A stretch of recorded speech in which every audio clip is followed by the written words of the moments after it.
Claro, qué bueno es poder traer en esta noche una meditación de la palabra. Es un honor grandísimo, un privilegio tremendo. Y yo sé que el Señor ha hecho testimonios en medio de su pueblo, ha hecho grandes cosas, o bueno, ha hecho grandes obras que nos hacen decir testimonio más bien, que nos hacen testificar de su poder. A veces uno demora orándole al Señor y uno no sabe el Señor cuándo va a responder. ¿A alguien le ha pasado eso? O nada más. No, esto está uno ora y ora y ora y uno dice, el Señor, bueno, ¿y el Señor cuándo es que va a manifestarse? O Él sí está escuchando, o le estoy hablando con el aire. Pero el Señor siempre escucha, el Señor siempre responde.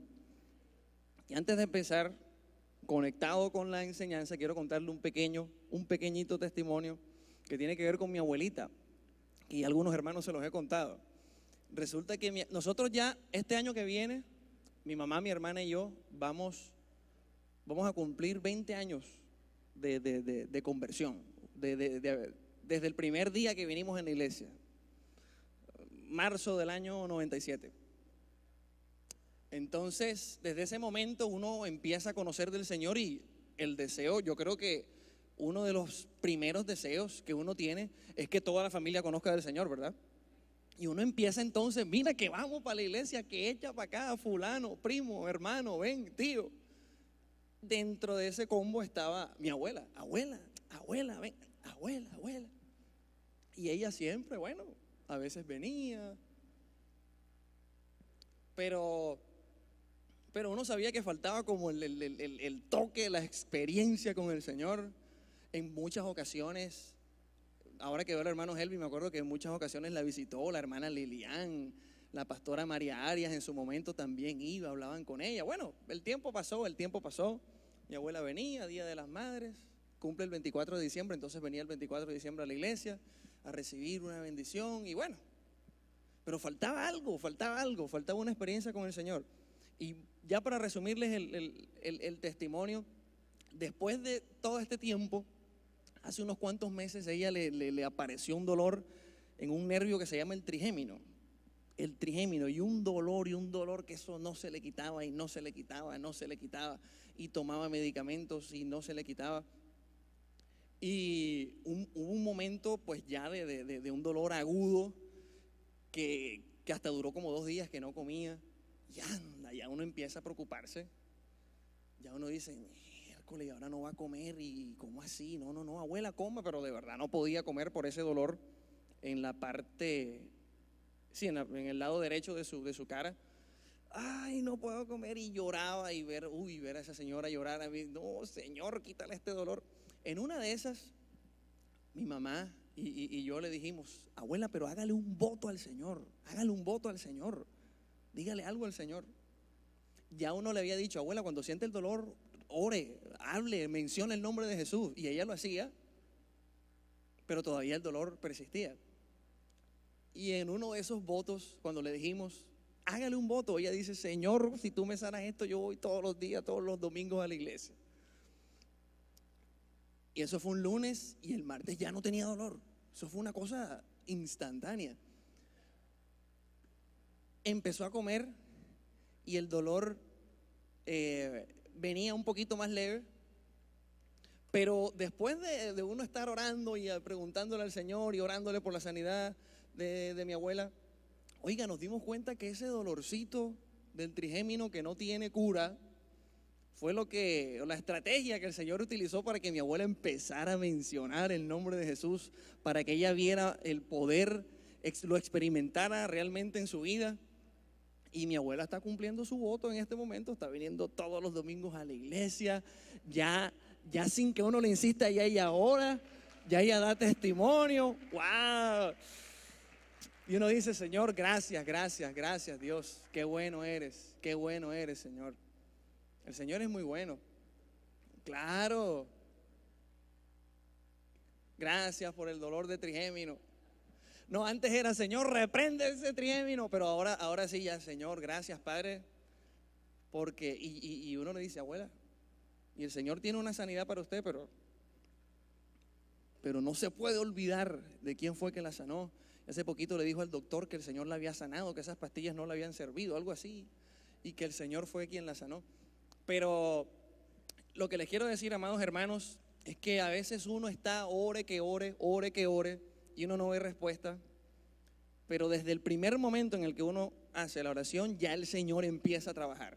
Ya el Señor empieza a mover su poder a favor nuestro, y en el momento preciso llega el Señor y hace el milagro.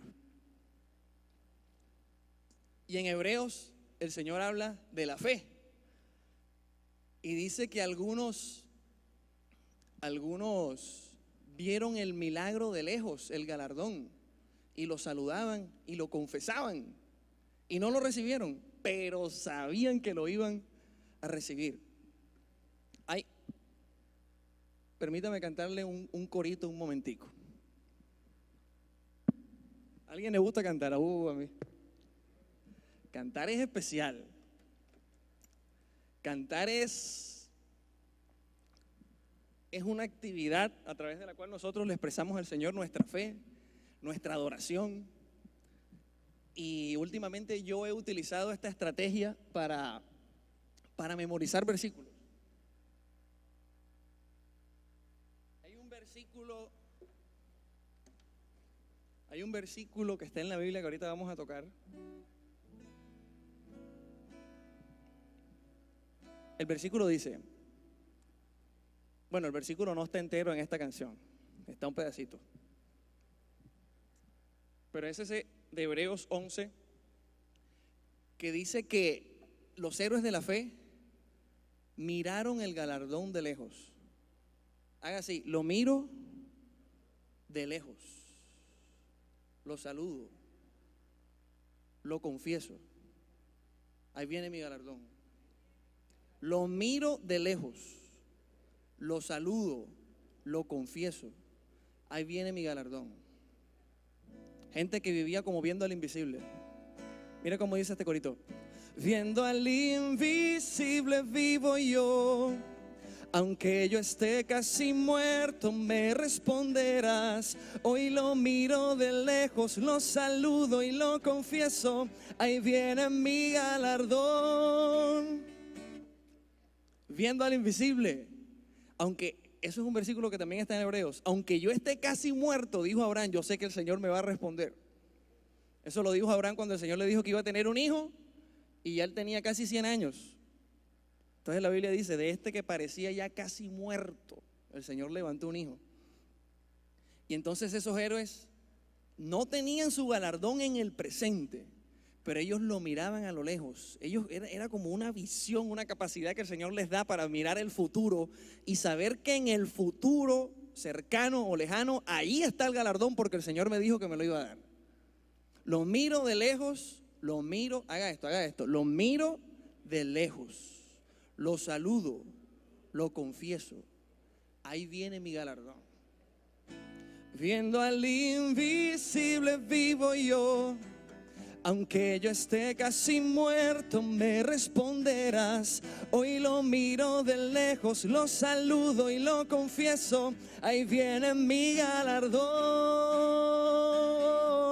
Viendo al invisible vivo yo, aunque yo esté casi muerto me responderás. Hoy lo miro de lejos, lo saludo y lo confieso, ahí viene mi galardón.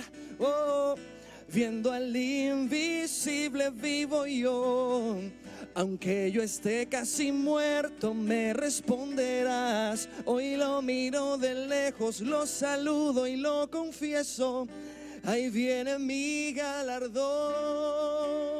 Ahí viene tu galardón, ahí viene tu galardón. Tú lo tienes que creer en esta noche. Tu galardón viene porque fiel es el que ha prometido. Porque vivimos como vive el justo, por la fe, como viendo al invisible. Aleluya, dale gloria al Señor en esta noche.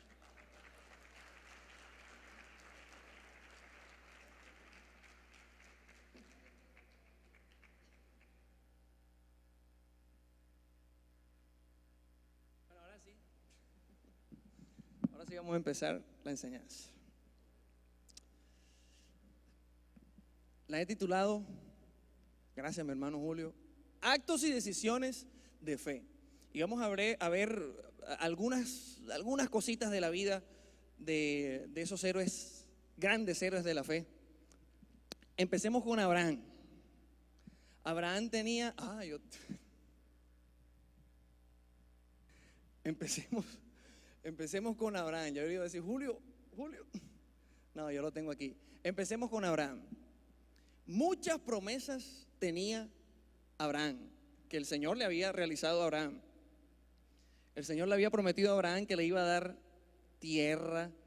Dice en Génesis 17 que reyes iban a salir de sus lomos, que sus descendientes iban a ser tan numerosos como la arena del mar y muchas otras cosas. Un hijo también le prometió. Cuando él le dice, bueno, pero si yo todavía no tengo hijo, estoy viejo, tú vas a tener un hijo y de ahí vas a tener una descendencia numerosa. Pero vamos a centrarnos por este momento en la promesa de la tierra. Esa promesa que el Señor le dijo a Abraham, tú vas a tener una tierra. Dice en Génesis 17:8, te daré a ti y a tu descendencia después de ti la tierra en que moras, toda la tierra de Canaán en heredad perpetua, y seré el Dios de ellos. El Señor le prometió, como le digo, muchas cosas. Entre esas cosas le prometió la tierra de Canaán. Y ahí empezó Abraham, digamos, embarazado de esa promesa de parte de Jehová. Empezó Abraham su recorrido. Salió de Ur de los Caldeos, que era de donde originariamente él era, y se trasladó, porque la promesa del Señor lo lleva a tomar decisiones y hacer una serie de actos que él cree firmemente que lo van a llevar al cumplimiento de la promesa. Entonces, ¿él qué tiene? Imagínense la situación. ¿Qué tiene Abraham en este momento después de esa palabra del Señor? Solo tiene una palabra, que en el caso de la palabra de Dios es solamente un pensamiento, es una cosa que está aquí en la mente, que cualquiera podría pensar que uno está loco, pero es algo que está en la mente, es un intangible, algo que no se ve, que no se puede tocar. Simplemente en un devocional, en un tiempo con el Señor, Abraham, te voy a dar la tierra de Canaán. Eso fue suficiente para que Abraham empezara a tomar decisiones con respecto a eso. Porque creerle a Dios nos lleva a decisiones y a actos. Si yo de verdad he creído lo que el Señor me ha dicho, eso se demuestra a través de pasos que uno da, pasos tangibles. La promesa es intangible, pero yo hago cosas que la gente ve, hago cosas naturales, hago cosas palpables, que aunque nadie lo sabe, usted sabe que usted lo está haciendo por caminar en la promesa del Señor. Entonces, Abraham, yo te daré la tierra de Canaán, en un devocional. Abraham al día siguiente, no sé, él agarra sus motetes, agarra sus trapos y se va. Y entonces la gente empieza a mirar, bueno, y Abraham está loco, él ¿qué se cree? Él ya tiene toda una vida acá y ahora se va a ir. Y, ay, Abraham, ¿por qué te vas? No, por una promesa. Bueno, se habrán burlado de él y toda la cosa. El punto es que Abraham creyó y eso lo lleva a acto, eso lo lleva a tomar una decisión y lo lleva a actuar. Y él permaneció un tiempo, o sea, él viajó de Ur de los Caldeos a Canaán y allí estuvo un tiempo. Allí vivió, allí trabajó, allí hizo algunas alianzas, pero en ese momento todavía él era un extranjero, un forastero, un peregrino. Él no era nadie en esa tierra. Esa tierra tenía su rey. Esa tierra tenía sus habitantes y él era un viejito con su esposa que también era una viejita. Eso no había más nada ahí. Él era un forastero. Pero después que el tiempo pasó, a Abraham se le presentó una oportunidad y él toma una decisión que se nota en un acto físico, en un acto tangible. ¿Cuál fue la decisión? Compró una pequeña parte de esa tierra. Ahí ya la promesa va tomando un poquito más de forma, ¿sí o no? Hace unos cuantos años, hace unos cuantos versículos, era solamente un pensamiento: te daré la tierra de Canaán. En este momento, ya Abraham no tiene toda la tierra de Canaán, pero tiene una pequeña porción de la tierra de Canaán y esa tierra le pertenece. Esta oportunidad se le presentó cuando murió Sara. Cuando Sara murió, Abraham tenía que enterrarla, y usted puede leer más detalladamente eso en su casa en Génesis 23. Él habla con los moradores, que son los hijos de Efrón, los hijos de Efrón, perdón, los hijos de Et, los hijos de Et. Efrón era un hijo de Et. Entonces, es decir, los dueños de la propiedad. Ven acá, Efrón, hazme un favor aquí, necesito que me hagas un dos. Lo que pasa es que mi esposa se murió. Obviamente él tuvo su luto, eso lo dice la palabra. No vayan a creer que se murió la esposa y él salió a hacer negocio de una vez. Él tuvo su luto, él lloró, y cuando pasó el luto, él dice: bueno, tengo que enterrar a mi esposa. Señor Efrón, hágame el favor, yo necesito enterrar a mi esposa y tengo que comprar una propiedad en esta tierra, porque yo soy de Ur de los Caldeos, yo no voy a ir hasta allá, yo quiero pues quedarme acá. Dice la Biblia en Génesis 23 que los dueños de la tierra le dicen: no, Abraham, pero no te preocupes, nosotros te damos un lugar para que tú pongas la sepultura. Y Abraham dice: no, Señor, yo quiero que de verdad me vendan una tierra, se los ruego. Y entonces los dueños le dicen: pero si quieres, tómala y sepúltala sin ningún problema, sin que me pagues nada. Y Abraham dice: no, Señor, yo te tengo que pagar.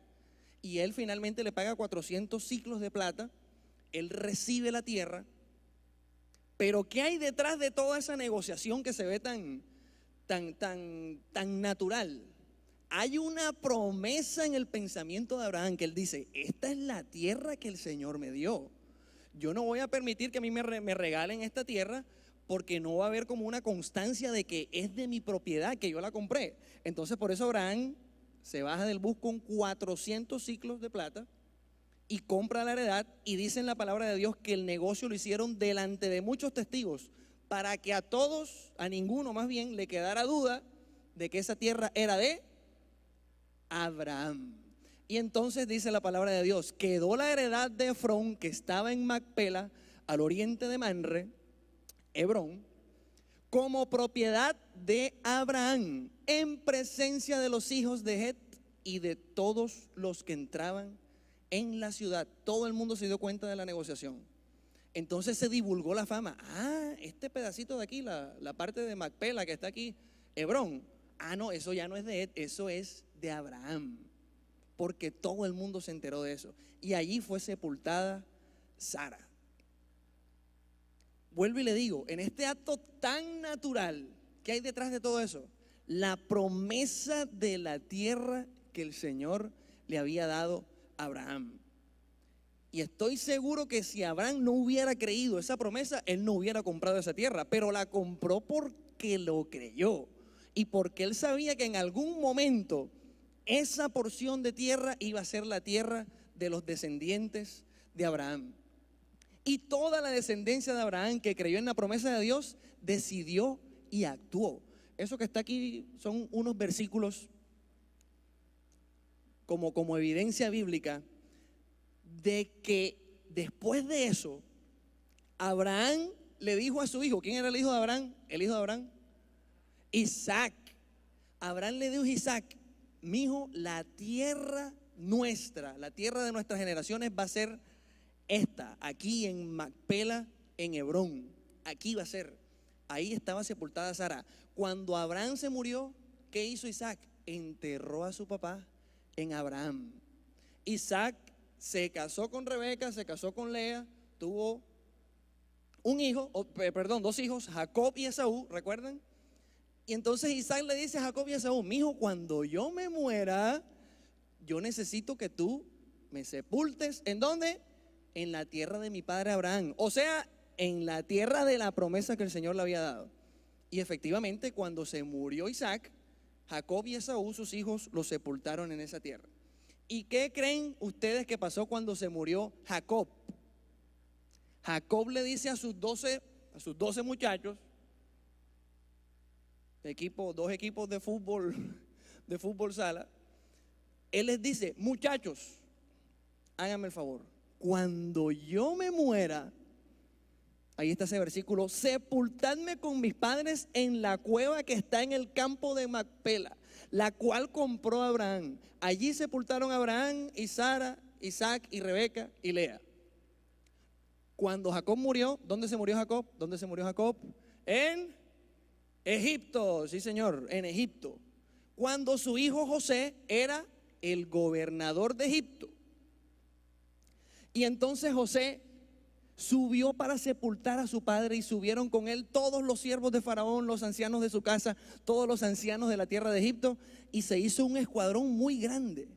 Oiga, la fe que tenía esta familia en la promesa del Señor era tan grande que el gobernador de Egipto movilizó a todo un ejército. ¿Para qué? Para sepultar a un señor en la tierra de Canaán, en la tierra de Abraham, en la tierra de la promesa del Señor. Y hubo todo un despliegue de carrocería, de comida en esos viajes. Imagínense, un viaje de Egipto a Jerusalén, eso duraba meses. ¿Qué los movió a hacer eso? La fe en una promesa, la fe en un devocional que tuvo un señor llamado Abraham, que en este caso era el abuelo, el bisabuelo del gobernador de Egipto. La fe los llevó a eso. José pidió permiso a Faraón, se trasladó a Egipto, sepultó a su padre, a su padre Jacob, regresó a Egipto. Y era tanta la fe que tenía José, que después que José se iba a morir, entonces él dice: Dios los visitará y os hará subir de esta tierra a la tierra que juró Abraham, y haréis llevar de aquí mis huesos. O sea que José sabía que el Señor iba a cumplir la promesa que le había hecho a su bisabuelo Abraham. Qué fe tan tremenda. Pero entonces, después Hebreos 11:13, listo, ya se acabó el tiempo, se murieron todos ellos, pasaron a la presencia del Señor y todo. Esa tierra, esa propiedad que compró Abraham en algún momento para sepultar a su esposa Sara, y después se sepultaron ahí sus hijos, esa tierra era Hebrón. Y como 400, 500, 600 años más tarde, David era el rey de Hebrón. La ciudad más importante de Israel fue Hebrón por 7 años, y posteriormente pasó a ser Jerusalén. Lo que hace 600 años era una cuevita donde estaban los despojos mortales de una viejita, llegó a ser la ciudad principal del país, de la nación Israel, que para el tiempo de David y de Salomón era lo más poderoso que había en el mundo en ese momento. ¿Cómo le parece a usted? El Señor espera que nosotros confiemos en sus promesas. Ahora, en el caso de la nación de Israel, pues por el propósito de Dios, esa promesa duró en cumplirse, en cuajarse, como diría uno aquí en el argot popular, duró mucho tiempo, duró 600 años. Después que, imagínense, después que se fueron para Egipto, nació Moisés y todo eso, se devolvieron, empezó Josué y ahí lograron conquistar. Pasó mucho tiempo. Pero no todas las promesas son después que nosotros vayamos a morir. No vaya usted a creer eso, porque la palabra de Dios dice: hubiera yo desmayado si no creyese que veré la bondad de Jehová en la tierra de los vivientes. En la tierra de los vivientes hay bendición. En la tierra de los vivientes, a través de la paciencia, uno obtiene las promesas que el Señor tiene para uno. En la tierra de los vivientes. Y el galardón mayor lo tendremos una vez partamos a la presencia del Señor. Esa es nuestra mayor esperanza y nuestra mayor promesa. Pero aquí hay bendición. Aquí en la tierra de los vivientes hay bendición. Hay bendición en su negocio, hay bendición en su casa, hay bendición en su vida, hay bendición en lo que usted emprenda. Hay sanidad, hay liberación y todo lo que usted necesite en la presencia del Señor. Porque Él quiere darte el fin que tú esperas. Eso dice la palabra. De tus decisiones y actos depende el cumplimiento de la promesa. Ese es el problema. Ese es el problema. Que es que A veces uno piensa que cuando la promesa está hecha, pues ya se va a cumplir porque Dios la prometió. Pero resulta que hay decisiones y actos a través de los cuales usted, mi querido hermano, mi hermana, tiene que demostrar que usted ha creído en esa promesa. Así como Abraham recibió la promesa de la tierra y él empezó comprando la cuevita, la tierra del fulanito este para enterrar a la esposa, entonces así tiene uno que dar pasos, tomar decisiones, que se vean actos, que se vean algo que usted pueda mostrar, algo que usted pueda escribir. Escribir es un acto de fe. Si el Señor le ha prometido una empresa, hombre, ya vaya, haga la diligencia, regístrela, averigüe, pregunte. Es decir, hay que actuar, hay que actuar. Por eso cuando hay milagros de sanidad, hay, si es de la pierna, por ejemplo, oramos en el nombre de Jesús para que esta pierna sea sana. ¿Era sana? Sí, bueno, camina pues, de una vez. Eso es así. Actos de fe, actos que se vean, actos de fe. Tanto como para creer en las promesas, como para obedecer al Señor. Obediencia al Señor significa creerle. Hablemos de un caso de fornicación, por ejemplo. Si el Señor dice que la fornicación es mala y usted fornica, es porque usted no cree que la fornicación es mala. ¿Sí me hago entender? Se nota en nuestra vida, se nota en nuestros actos y decisiones que le creemos al Señor. Y resulta que los héroes de la fe tuvieron un fuerte fundamento para sus actos y decisiones, porque hay unos actos, hay unas decisiones que pueden ser arriesgadas, pero ¿qué me lleva a mí a tomar tal decisión?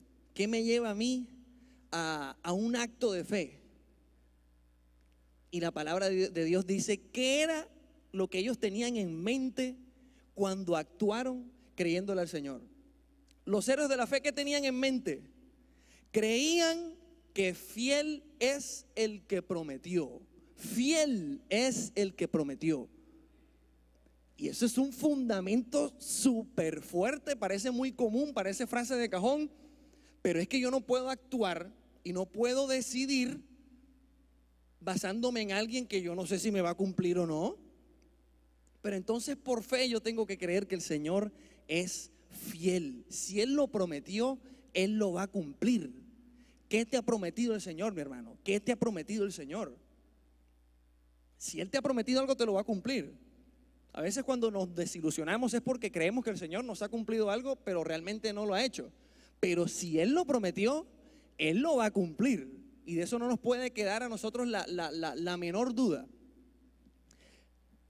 Había otra característica, otro fundamento bien fuerte que ellos tenían en cuenta para hacer actos tan osados como esos. Se sostenían como viendo al invisible. Se sostenían como viendo al invisible. Eso lo dice, yo aquí les escribí las citas bíblicas para que supieran y puedan leerlo con más calma. Pero en esa porción bíblica dice que el Señor le había prometido a Sara que iba a tener un hijo y ella no tenía ni idea, pero ella se sostuvo viendo al invisible. No, perdón, eso lo dice de Moisés. Eso lo dice de Moisés. Que Moisés decidió dejar Egipto, dejar toda su comodidad, irse al desierto. ¿Pero por qué lo hizo? Porque se sostuvo como viendo al invisible, porque él sabía que había un galardón. Y ahora me acuerdo de algo que el Señor hizo cuando nosotros fuimos a Estados Unidos. Era como una decisión así toda que uno dice, bueno, ¿será que voy o será que no voy? Además que era un tiempito pues más o menos largo, un poquito más largo que una vacación normal. Entonces yo no sabía si yo estaba trabajando acá y yo decía, bueno, yo voy a renunciar, pero si me voy cuando venga, entonces ¿en qué voy a trabajar? Y esas cosas así por el estilo. Pero yo sabía que el Señor nos había dicho que no fuéramos. Entonces yo di mi paso de fe. Bueno, jefe, tengo un viaje a Estados Unidos y como yo sé que no me pueden dar un permiso tan largo, entonces yo necesito que me diga qué hacer, si congelo el contrato o si yo me voy cuando venga me contratan o o si simplemente renuncio y ya, y después yo veo qué hago. Cuando yo le digo eso, él me dice, no, pero no te preocupes, que aquí hay una opción para que tú trabajes virtual. Entonces tú te vas contratado, trabajas virtual y ahí te pagamos. Y yo dije, ay, claro, con razón el Señor le dice a uno que camine, porque es que si yo me pongo a esperar que pasen las cosas, entonces imagínense, nunca hubiera pasado nada. Pero apenas yo empiezo a dar ese paso que uno dice, ay, lo voy a dar, y cuando uno suelta el pie, ahí está el Señor con su mano sosteniendo, y uno sabe que nunca va a faltar nada. Como viendo al invisible, mi hermano, como viendo al invisible. Entonces estos héroes de la fe creían que el Señor era fiel, que lo que Él había prometido lo iba a cumplir. Se sostenían como viendo al invisible. Hay una mano invisible del Señor que actúa, que mueve, que hace que las cosas sucedan. Dice la palabra de Dios en Josué, cuando derrotaron a un pueblo, creo que fueron los amorreos, que ellos empezaron a pelear y sin que el pueblo de Israel se diera cuenta, el Señor empezó a enviar piedras del cielo contra el equipo enemigo. Y dice la palabra de Dios que el pueblo enemigo, la mayoría de ellos, no se murieron por la espada de Josué, sino por las piedras de Dios que Él mandó. Y yo creo que el Señor todavía hoy envía piedras. El Dios invisible envía piedras que atacan a nuestros enemigos. El Señor hace cosas que nosotros no podemos hacer, que se nos escapan de nuestro alcance, pero lo hace siempre con el fin de bendecirnos. Y además de eso, estos señores que creían que era fiel el que había prometido, que vivían como viendo al invisible, sabían que había un galardón y tenían la mirada puesta en el galardón. Tenían la mirada puesta en ese galardón. Yo me imaginaba al Señor pensando en esta enseñanza. Es que es una cosa tan rara que no sé cómo explicársela, pero así como nosotros nos desplazamos de un lugar a otro, en un carro, en un bus, en un avión, así como nosotros lo hacemos, pienso yo tratando de entender la majestad del Señor en mi cabeza pequeña, pienso yo que el Señor así se desplaza por el futuro, por el pasado y por el presente. Me estoy haciendo entender. El futuro es como un lugar para el Señor que el Señor visita cuando Él quiera. El pasado también. Y el presente, pues aquí lo tenemos. Usted no puede viajar al futuro, pero el Señor sí lo puede hacer. Y cuando el Señor le hace una promesa a usted, es porque ya Él se fue del presente al futuro y ya Él se dio cuenta que usted en el futuro, usted la alcanzó. Entonces Él viene al presente y le dice, mira mi hermano, yo te voy a bendecir. El Señor está viendo el futuro. Él dice, tú vas a tener esto y esto, tu familia se va a convertir, tú vas a ser sano, tú vas a ser próspero, tú vas a ser bendecido. Y uno dice como que, ¿será que sí? Claro que sí, sí, ya el Señor lo vio. Ya Él lo vio, él no te está inventando nada. Él te está diciendo algo que ya Él vio. Es como si usted, mi hermano, usted viaja a un lugar que yo no conozco. Póngase usted que hay un barrio en Barranquilla que yo desconozco. Y usted va, viaja y viene. Y usted me dice, oye, mira, ve, allá en Soledad, vamos a ponerle. Allá yo vi esto y vi lo otro. Oye, venden unas butifarras bien chéveres. Yo, anda, sí. Oiga, si usted viene de allá, yo tengo que creerle. Y de paso le pido una butifarra. Pero el Señor es tan grande, tan infinito, que es que Él cuando hace una promesa es porque ya Él vio que usted lo alcanzó. Ya Él vio que usted tiene todo el talento, toda la habilidad, y lo que a usted le faltó por hacer, eso lo hizo el Señor. Y ya Él vio que usted lo alcanzó. Y entonces estos hombres de la fe tenían una capacidad de parte del Señor a través de su fe para poder mirar el galardón, estando en el presente, pero unos años después ellos veían, yo veo ese galardón,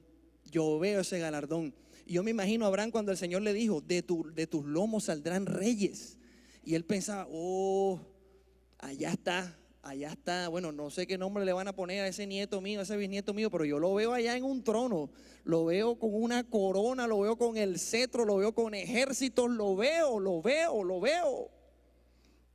Y por eso, entonces dice la palabra de Dios, lo miro de lejos, lo saludo, lo confieso, ahí viene mi galardón, lo miro de lejos, lo saludo, lo confieso, ahí viene mi galardón.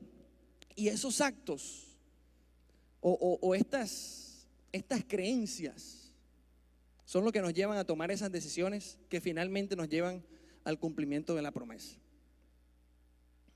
Lo miro de lejos, lo saludo, lo confieso, allá está mi galardón, Así que mi hermano, no sé qué dificultad usted esté pasando que lo haya hecho en algún momento dejar de creer en la promesa. No sé qué vivencia personal está teniendo que lo hace descartar la posibilidad de orar. Desconozco si tiene usted una situación económica adversa, si tiene una enfermedad que usted dice, bueno, ¿será que me voy a morir o será que qué es lo que va a pasar? No en vano está esta palabra en este momento, en este lugar. No en vano. Yo me atrevo a decirle que la respuesta suya la tiene el Señor. No hay imposibles para el Señor. Usted simplemente cierre sus ojos y mire el galardón. Mírelo de lejos. Salúdelo. Confiéselo. Porque ese galardón ya el Señor lo tiene preparado. Te doy muchas gracias, Señor, por esta noche tan especial. Gracias, Espíritu Santo, porque tú eres bueno, eres precioso, Señor.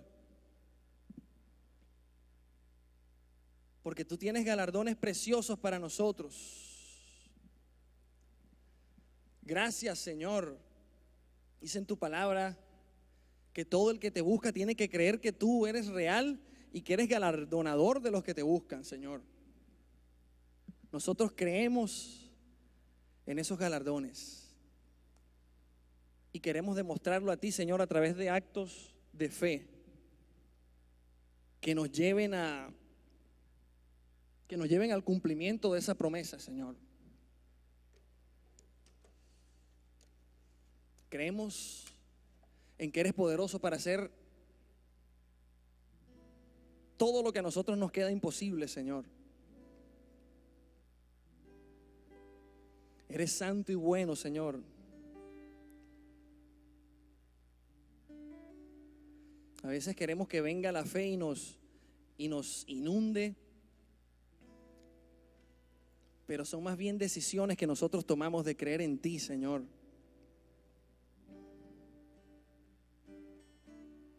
Eres fiel, Señor. Pero fiel es el que prometió. Premia a todos los que creen. Pero fiel es el que prometió. Premia a todos los que creen. Pero fiel es el que prometió. Premia a todos los que creen. Pero fiel es el que prometió. Premia a todos los que creen. Viendo al invisible vivo yo. Aunque yo esté casi muerto, me responderás. Hoy lo miro de lejos, lo saludo y lo confieso. Ahí viene mi galardón. Viendo al invisible vivo yo. Aunque yo esté casi muerto, me responderás. Hoy lo miro de lejos, lo saludo y lo confieso. Ahí viene mi galardón. porque fiel es el que prometió. Él premia a todos los que creen. Porque fiel es el que prometió. Él premia a todos los que creen. Yo creo que tienes galardones para mis hermanos, Señor. Yo creo que quieres darles el fin que cada uno de ellos espera, Señor. Yo creo que tú te desenlazarás y solucionarás, Señor, de la manera correcta. No hay mejor manera que la tuya, Señor. Oh.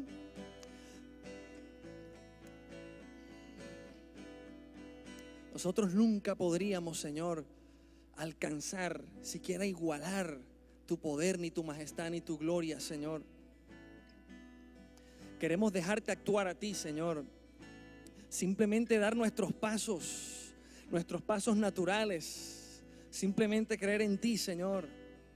Cumplir tu palabra. Esperar tus promesas, Señor.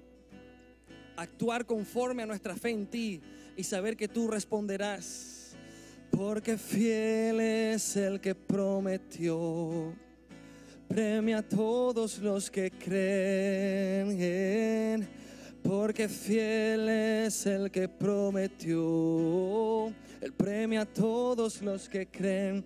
Si hay alguien en esta noche que cree, puede contar con un premio, puede contar con un galardón, porque así lo dice el Señor en su palabra. Oh, porque fiel es el que prometió. Él premia a todos los que creen. Porque fiel es el que prometió. Él premia a todos los que creen. Viendo al invisible vivo yo. Aunque yo esté casi muerto, me responderás. Hoy lo miro de lejos, lo saludo y lo confieso. Ahí viene mi galardón. Viendo al invisible vivo yo. Aunque yo esté casi muerto, me responderás. Hoy lo miro de lejos, lo saludo y lo confieso. Ahí viene mi galardón. Lo miro de lejos, lo saludo, lo confieso. Ahí viene mi galardón. Aleluya. Gloria al Señor.